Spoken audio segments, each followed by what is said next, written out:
성장판 발달 다소 지연자. 성장판이 늦게 열린다고 했는데 요즘 이게 조금 발달 과정이 성장판이 열리는 느낌이 나오고 있어요. 예? 안희정 노지사를 모시겠습니다.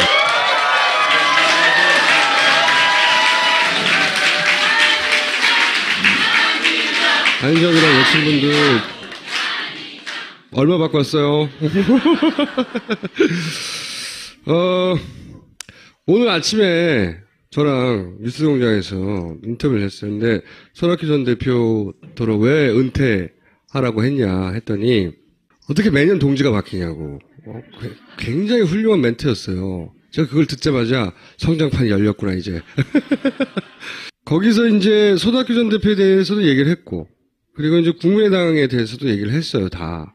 근데 무슨 얘기를 하다가 시간이 끊겼냐면 반기문 사무총장 얘기하고 김종인 그 전 대표에 대해서 얘기하려고 그러다가 시간이 없어가지고 본인이 시간 좀 더 달라고. 아, 그래서 이어진 거예요? 그렇죠. 뉴스공장에서 파파이스로? 거기서. 하다만 이야기가 뭐냐면, 반기문 사무총장의 도리에 대해서 얘기했거든요. 도리. 아니, 도리가 아니다. 정치 이전에. 거기서부터 다시 한번 시작해보죠. 잠깐만, 근데 이 그림은 누구예요? 제가 찾다가 제일 웃긴 사진 찾았어요. 많이들 그러시더라고. 왜 예전에 안 하던 그 모두가기를 하냐. 남한테 싫은 소리를 잘 안 하더니 왜 요즘 이렇게 싫은 소리를 많이 하냐라고 걱정하시는 분들이 있습니다. 노무현 대통령과 함께 정당 정치를 꾸준히 해왔던 저 입장에서는 원칙은 분명히 좀 세우고 싶습니다. 원칙적으로 아닌 건 아니고 긴 건데 오늘 대한민국의 정치가 또 대선을 앞두고 그 기회주의 정치의 모든 모습들이 다 또 나오고 있습니다. 기회주의 정치. 네. 우리가 수국, 꼴통 뭐 이러면서 친일 이렇게 얘기하는데 친일의 역사를 우리가 보수 새누리당 쪽을 향해서 수국, 꼴통, 보수로 친일의 역사를 얘기하는데 그 역사는 사실 우리 모두의 정치에 다 들어와 있습니다. 진보진영도 예외 없습니다. 내 편이라고 우리가 눈 감을 뿐입니다. 근데 정말로 우리가 대한민국을 정말 새롭게 바꾸려면 우리가 바뀌어야 합니다. 그런 점에서 진보진영 내에 들어와 있는 이 기회주의적 정치 행태에 대해서 우리가 확실하게 뿌리를 뽑지 못한다면 새로운 정치 못합니다. 안철수 씨 딱 들어온 지 몇 년 만에 저렇게 되는 거 보십시오. 자, 먼저 까네요. 아니, 깐 말이 뭐 있어, 여기서. 그냥 저렇게 되는 거 보십시오. 네. 잘 보라는 거죠, 그냥. 예, 저는 2012년도인가 안철수 씨가 안철수의 생각이라는 책을 내서 그게 일주일 만에 60만 부가 팔렸다고 그랬습니다. 그때쯤에 한번 만났어요. 그때쯤에 한번 좀 보자고 해서 만났는데 이거 저는 제 책이 60만 부 정도나 팔렸으니 제가 정치를 안 해도 이 사회에 새로운 문제 제기를 그만큼 했으니 저는 보람이 있습니다. 이런 취지의 말씀을 하시더군요. 그래서 말씀도 참 이쁘게 잘 하신다. 그래서 제가 그때 그런 말씀을 드렸어요. 새로운 정치를 하겠다고 정치권에 들어오는 사람 나 이제까지 많이 봤다. 26살에 정당판에 들어와서 정말로 많은 유명한 사람들 정치권에 영입돼서 정치하는 거 많이 봤다. 근데 조금 지나면은 금방 똑같아진다. 금방 똑같아지더라. 근데 그러지 않으려면 나는 내가 모셨던 분이 아니라 그래서 그런 것이 아니라 노무현 대통령의 정치를 잘 배워라 제가 그랬어요. 그 정치권에 들어와서 김원기 의장님이 예전에 그런 말씀을 하셨는데 정치판에 흔히 양아치란 표현이 있어요. 근데 민주화 운동하다가 정치판에 들어온 사람들이 양아치 중에 상양아치더라. 기존에 정당판에 있던 양아치들은 자기가 배가 고파서 그러는데 민주화 운동하다가 들어온 양아치라고 표현되어지는 민주 양아치는 배운 게 많아가지고 논리를 너무 멋있게 둘러댄다는 거예요. 똑같은 양아치 짓을 하는데 그러니까 더 교묘하게 하는 겁니다. 지금 사실상 우리가 정치를 봤을 때 자꾸 헷갈리는 건 마이크 쥐어주고 이력이 화려하고 마이크 쥐어주면 말을 너무 잘하거든요. 그러니까 자꾸 속습니다. 지사님도 말씀을 참 잘하시잖아요. 민주화운동 했어요. 그래서 제가 최근에 조금 더 이제 2017년 새로운 선택을 앞두고 좀 더 원칙적인 모습으로 제가 가지고 있는 소신대로 이야기를 하는 겁니다. 제가 누구를 미워서 그러는 게 아닙니다. 그 기준으로 보자면 반기문 사무총장이 본인이 보기에는 왜 자격이 없는 겁니까? 뭐 제가 그래서도 얘기했지만 상식적으로 생각해 보세요. 2년 이상 3년 넘게 자기가 모시던 양반이에요, 대통령으로. 그리고 또 자기의 유엔 사무총장 진출을 위해서 거의 외교부 장관 명함을 아무런 일도 안 하는 상태에서 6개월 이상을 그냥 지속시켜놨어요. 외교부 장관 자리를 공석으로 비워놓은 채. 왜냐하면 외교부 장관이란 명함을 가지고 다녔을 때의 각 국가에서의 의전과 만날 수 있는 사람의 범위와 개인 반기문으로 선거운동하러 다녔을 때의 의전과 만날 수 있는 범위가 너무 다르기 때문에 거의 6개월 이상을 우리 대한민국은 외교부 장관을 비운 채로 지낸 꼴입니다. 사무총장에 뛰라고 선거운동에. 네. 근데 노무현 대통령이 그렇게 돌아가시고 나서 거의 2년여 동안을 단 한 차례를 방문을 안 했어요. 조문을. 조문도 안 했지만 전화도 안 하고. 네. 근데 그런 걸 보면서 한 개인 간의 신의를 못 지키는데 5천만 명의 국민하고 신의를 지킬 리가 없습니다. 다른 건 좀 다를 거야라고 사람들에 대해 자꾸 기대를 가는데 저는 그렇게 안 봅니다. 3살 버릇 8까지 갑니다.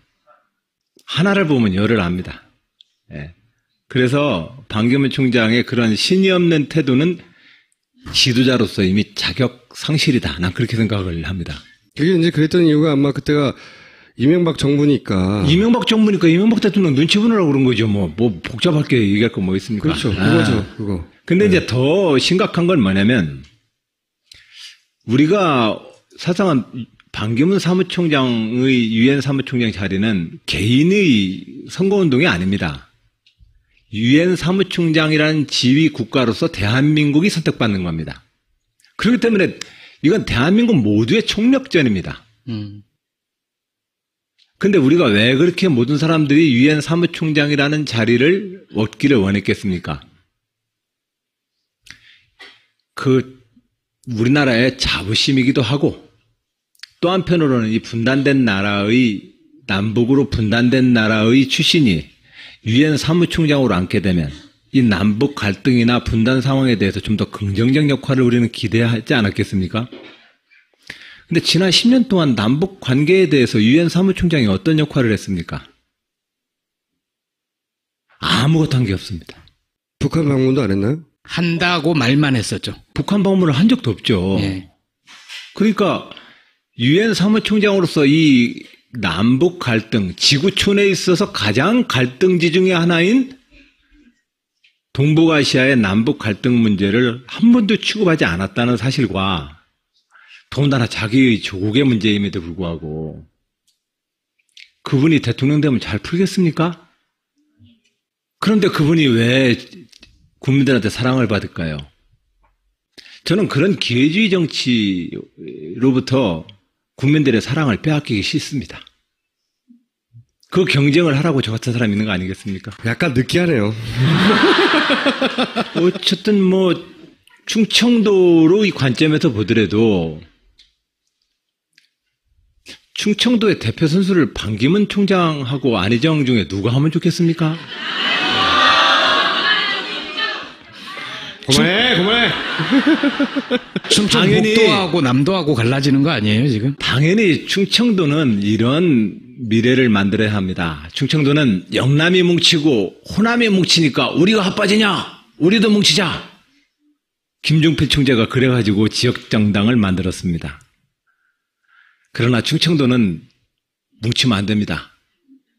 왜냐하면 영남, 호남에 의해서 3등밖에 안 됩니다. 그게 김종필 이해창 총재가 겪었던 충청도 출신 정치인의 좌절의 벽입니다.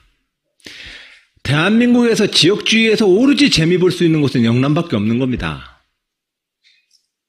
그러니 충청도는 지역주의적인 정치를 위해서 단결해가지고는 지역의 이익도 못 지키고 대한민국에 좋은 정치하기 어렵습니다. 그래서 이 충청도의 미래, 그 미래를 놓고 저는 반기문 총장과 지금 중원에서 한판 붙고 있다. 한판을 붙으려면 지지율이 좀 올라와야 돼요. 아직은 혼자 싸우고 있다. 또 한 가지 꼭 묻고 싶은 거는 사실은 손혜원 제가 이 질문을 하려고 모신 거예요. 손혜원 의원도 잠깐 얘기하고 갔지만 당내 주자는 뻔히 다 있는데 반기문 얘기만 계속 주구장창하고 있냐고요. 그러니까 민주당 후보로는 안 된다는 거 아니에요. 민주당에 있으면서 스스로 그 양반에 대해서 왜 민주당 내에 어느 누구도 입장도 말하지 않고 혼자 떠들게 내버려 두느냐라는 이야기를 손혜원 의원이 하고 갔어요. 반기문 사무총장도 중요한 플레이어지만 김종인 전 대표도 몇 명을 끌고 나가네, 혹은 뭐 제3지대에 나가네, 뭐 비박계가 괜찮네, 어쩌고 뭐 한참 그런 얘기 하고 있거든요. 본인이 플레이어가 돼가지고 나갈 생각도 없잖아 있는 것 같아요. 민주당을 제일 많이 까는 사람이 김종인이고 스스로 민주당으로부터 한 번도 안 까인 사람이 김종인인 거예요. 난 이게 이상해 너무. 왜 이러고 있는지. 김종인 전 대표에 대해서는 어떻게 생각하세요? 그러니까 김종인 전 대표 혹시 1등을 공격하고 있으니까 자기한테 유리하니까 조용히 있는 건가요? 삼김정치 이래로 열린우리당을 깨먹고 그 이래로 아니면 그 이전에 1990년 김영삼, 노태우, 김종필이 3당 야합을 할 때부터 한국의 정당 정치는 거의 죽어버렸습니다. 정책과 소신으로 하는 정당이 아니라 권력 게임을 위한 수단으로서 정당이 되어버렸습니다. 그럼 김종인 전 대표는 어떻게 해야 돼요? 김종인 대표는 지금 그 행동에 대해서 옳지 않죠. 네. 그런데 성장판 다치고 있다. 그러니까 김종인 전 대표 출당시켜야 되는 거 아니에요? 네? 출당시켜야 되는 거 이 정도 해당이면? 지금 이제 김종인 대표를 이 당의 비대위원장으로 모시고 나서 그 일련의 과정들은 우리 스스로도 지금 책임지거나 우리 스스로도 참 부끄러운 과정이 있습니다. 그런 과정이 분명히 있어서 그런 것이고 저 개인적으로는 김종인 대표가 큰 변수가 아닙니다. 이분을 큰 변수로 삼고자 하는 세력이 있고 네. 성공할지 실패할지 모르겠지만 본인이 거기에 적극적으로 호응해서 자당에 해당 행위를 하고 있잖아요. 근데 왜 말을 안 해요? 아무도. 제가 궁금한 거 그거예요. 대단한 분이어서 겁이 나서 얘기를 안 하는 것은 아닐 겁니다. 근데 지금 당내에 민주당 내에서도 지금 개헌을 얘기하시는 상당수의 의원님들이 계십니다. 그리고 그 개헌을 이야기하는 그들의 요구 자체를 우리는 논의를 해야지 일방적으로 이렇게 공격을 하기는 어렵습니다. 아니, 개헌을 공격하는 게 아니고요. 김종인. 그런데 그런 개헌 논의에 어떤 본질을 흐리는 사람들의 마음을 빈정상하게 만들 수가 있습니다. 김종인 대표를 지금 공격하면. 그래서 그걸 핑계로 해서 그들이 더 어긋난 행동을. 너무 비겁한 태도 아닙니까? 현실적으로 어떤 사람이 하면 봐주는데 어떤 사람은 두드려 맞는 경우가 있습니다. 네. 예. 근데 이제 그것은 차별이라고 보기보다는 네. 그 사람이 가지고 있는 정치적 포지션 때문에 그런 겁니다. 그걸 고려하지 않으면 일이 엉클어집니다.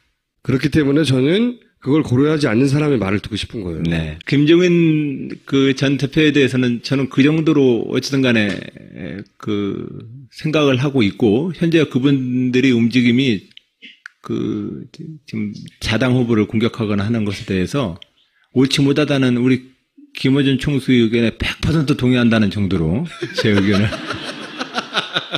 말씀드릴까 싶습니다. 그러면 네. 때가 되면은 여기에 대해서도 발언을 하실 거예요? 제 입을 빌지 않고? 그 어떤 경우는 못을 빼내야 되는 경우가 있고 못을 그냥 깊이 쳐넣어야 되는 경우가 있습니다. 이걸 선택하기가 어려운 게 정치입니다.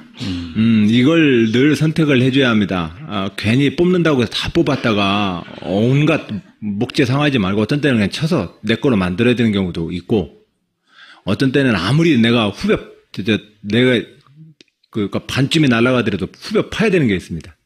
예, 그 강약 조절을 하는 게 지휘관입니다. 김종인 모습은 어떻게 해야 돼요? 김종인 지금 전 대표님은 그냥 당분간 내버려 두면 됩니다. 내버려 둬도 다치지 않나요? 왜냐면 실질적으로 개헌 논의의 흐름은 이 대선 전국에서는 후보자들 중심으로 가게 됩니다. 그리고 이 후보자들 중심으로 움직여야만 태풍에 눈이 있어야 태풍인 것처럼 이 눈들이 어떻게 움직이느냐가 중요합니다. 저는 정치를 하면서 그 눈들이 쓸데없는 태풍이 만들어져서 정당 정치의 원칙을 크게 훼손하는 영역에 대해서만 지금 때리는 겁니다. 그렇게 그걸 내버려뒀다가는 온 데가 지금 태풍이 불어가지고 다 망가지기 때문에. 김종인 전 대표 하는 말은 단 하나도 말씀하신 원칙에 맞는 게 없어요. 그럼요. 네. 근데 그건 태풍의 눈이 아니라니까요. 눈이 아니고 못이다. 아니, 태풍으로 치면 그냥 태풍으로 성장하려면 열대성 저기압이 습기를 만나야 됩니다. 습기를 만나야만 태풍으로 커지는데. 이게 반기문 습기를 만나려고 하는 건데, 지금. 아닙니다. 제가 볼 때는, 김종인 대표는 그냥 습기 정도입니다. 습기. 김종인 대표님이 이 방송 들으면 서운하실지 모르겠는데. 안 들어요. 김종인 대표님의 고민은 그 고민대로 제가 이해합니다. 그러나, 자당 후보를 놔두고 그렇게 하시면 안 됩니다. 예, 제가 나중에 만나면 잘 얘기하겠습니다. 김종인 대표를 여기서 아주 신랄하게 비판을 하면 또 그런 얘기가 나올 것 같아요. 거 봐라, 문재인 홍위병 맞다. 응? 문재인 욕하니까 나를 욕하는 거 아니냐. 그렇게 얘기를 하고 나올 것 같은 생각은 들어요. 근데 정말로 좋은 싸움은요, 우리 모두를 흥분시키고 짜릿한 쾌감을 줍니다. 그러려면 자꾸 지엽적인 거 빼고 알짜로만 서로 얘기를 해주면 됩니다. 나는 이래서 널 비판했어. 그래? 아니야, 나는 이런 생각이 있어. 장군멍군을 그렇게 해주면 참 보기 좋거든요. 아무리 그것이 날이 서 있는 그 문장이 들어가 있어도 그 내용이 있으면은 우리는 뭔가 성장을 취할 수 있는데 그것 없이 그냥 서로 간에 인신공격성 발언들을 하니까 이게 정치적 대화에 대해서 사람들이 혐오감을 느낍니다. 그러면 이제 김종인 전 대표에 대해서 그렇게 한번 해보세요. 내용이 있게 날이 서 있는. 예, 하여튼 평생 내각 책임제의 개헌을 염두에 두고 그것이 대한민국에게 그분의 소신으로 더 좋은 개헌이고 지금이 개헌의 혹이라고 하는 그분의 인식에 대해서 난 동의합니다. 그러나 민주주의 정당에 있어서 자당 후보들을 제껴놓고 남의 집에 그렇게 기웃거리는 거 아닙니다. 예. 이번에 대선에서의 목표가 뭡니까?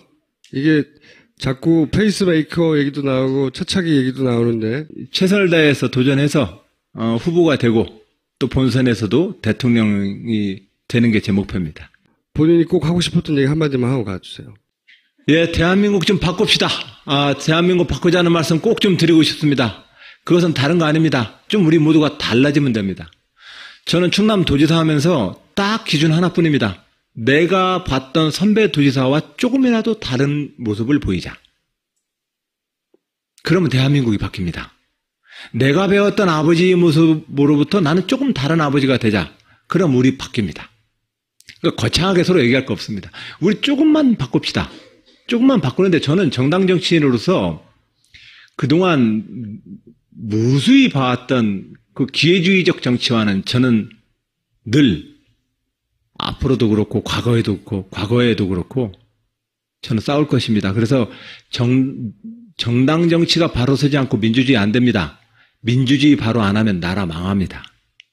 그래서 저는 그런 각오로 대한민국의 새로운 미래를 향해서 저는 민주주의 정치, 정당 정치를 확실하게 세우겠다. 이것은 태종이 왕권을 강화했던 것보다 더 어려운 일입니다. 네, 민주주의는 이 정당 정치와 정당 정치를 통해서 깨어있는 시민들이 같이 마주칠 때 민주주의는 작동합니다. 그리고 이 문제는 새누리당과 보수 진영에 대한 비난만으로 모든 것이 해결되지 않습니다. 우리 진보 진영 스스로도 이 문제에 대해서 극복해야 합니다. 그런 측면에서 저는 우리 내부의 정당 정치의 기회주의적 태도들에 대해서 이번 대선 과정에서 분명히 원칙을 세워서 새로운 정치에 좋은 모범을 제가 보이도록 하겠습니다. 여러분 고맙습니다. 오늘 여기까지 할게요. 일단으로. 예, 감사합니다. 이거 봐, 이거 돈 주고 온 사람들 빠져나가는 거 봐. 양아치 중에 상양아치더라. 기존에 정당판에 있던 양아치들은 자기가 배가 고파서 그러는데 민주화운동 하다가 들어온 양아치라고 표현되어지는 민주양아치는 배운 게 많아가지고 논리를 너무 멋있게 둘러댄다는 거예요. 똑같은 양아치 짓을 하는데 그러니까 더 교묘하게 하는 겁니다. 지금 사실상 우리가 정치를 봤을 때 자꾸 헷갈리는 건 마이크 쥐어주고 이력이 화려하고 마이크 쥐어주면 말을 너무 잘하거든요. 그러니까 자꾸 속습니다. 지사님도 말씀을 참 잘하시잖아요. 민주화운동 했어요. 그래서 제가 최근에 조금 더 이제 2017년 새로운 선택을 앞두고 좀 더 원칙적인 모습으로 제가 가지고 있는 소신대로 이야기를 하는 겁니다. 제가 누구를 미워서 그러는 게 아닙니다. 그 기준으로 보자면 반기문 사무총장이 본인이 보기에는 왜 자격이 없는 겁니까? 뭐 제가 그래서도 얘기했지만 상식적으로 생각해 보세요. 2년 이상 3년 넘게 자기 성장판 발달 다소 지연자. 성장판이 늦게 열린다고 했는데 요즘 이게 조금 발달 과정이 성장판이 열리는 느낌이 나오고 있어요. 예? 안희정 도지사를 모시겠습니다.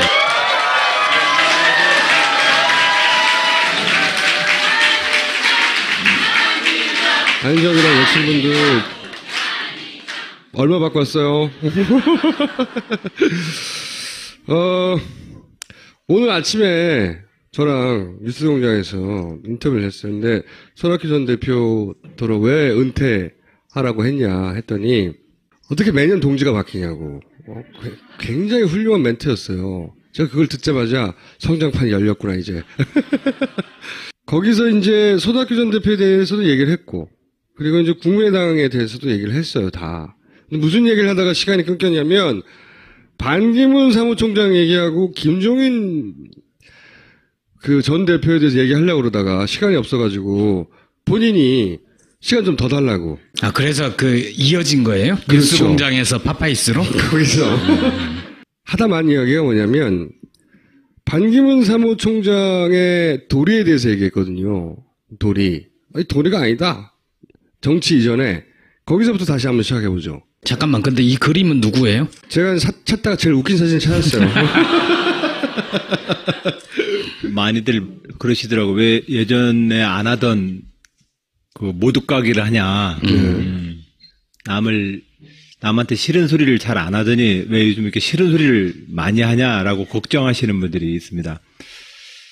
노무현 대통령과 함께 정당 정치를 꾸준히 해왔던 저 입장에서는 원칙은 분명히 좀 세우고 싶습니다. 원칙적으로 아닌 건 아니고 긴 건데 오늘 대한민국의 정치가 또 대선을 앞두고 그 기회주의 정치의 모든 모습들이 다 또 나오고 있습니다. 기회주의 정치. 네.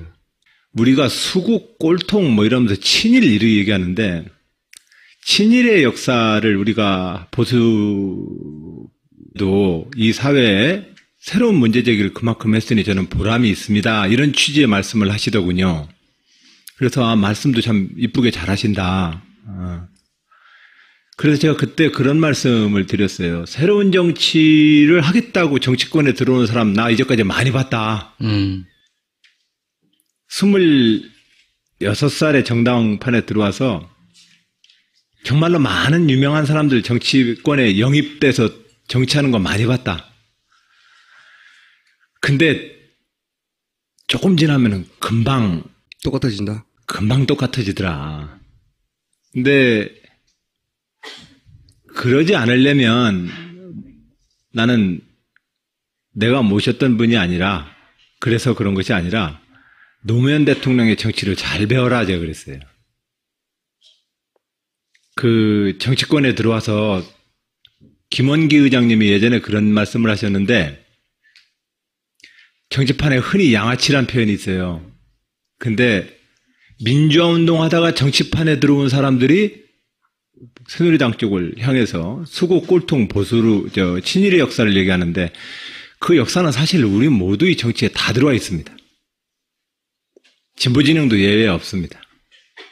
내 편이라고 우리가 눈 감을 뿐입니다. 근데 정말로 우리가 대한민국을 정말 새롭게 바꾸려면 우리가 바뀌어야 합니다. 그런 점에서 진보 진영 내에 들어와 있는 이 기회주의적 정치 행태에 대해서 우리가 확실하게 뿌리를 뽑지 못한다면 새로운 정치 못합니다. 안철수 씨 딱 들어온 지 몇 년 만에 저렇게 되는 거 보십시오. 자, 먼저 까네요. 아니, 깐 말이 뭐 있어, 여기서. 그냥 저렇게 되는 거 보십시오. 네. 잘 보라는 거죠, 그냥. 예, 저는 2012년도인가 안철수 씨가 안철수의 생각이라는 책을 내서 그게 일주일 만에 60만 부가 팔렸다고 그랬습니다. 그때쯤에 한번 만났어요. 그때쯤에 한번 좀 보자고 해서 만났는데, 이거 저는 제 책이 60만 부 정도나 팔렸으니 제가 정치를 안 해도